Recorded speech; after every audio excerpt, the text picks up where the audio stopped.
Bonjour à vous, Gulliver. Merci d'être avec nous. De nouvelles restrictions ont été imposées et un nouveau confinement est même entré en vigueur.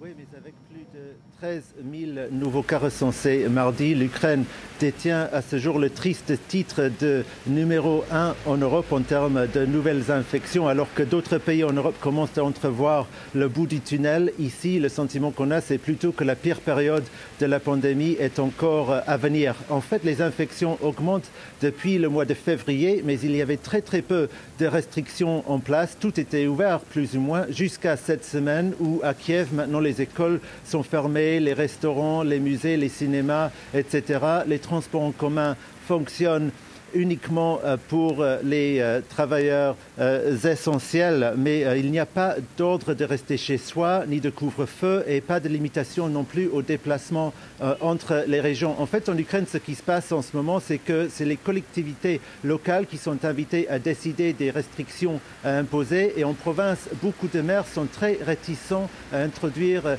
des mesures de confinement à cause des conséquences économiques très sévères qui laissent beaucoup de travailleurs tout simplement sans le moindre revenu pendant la période du confinement.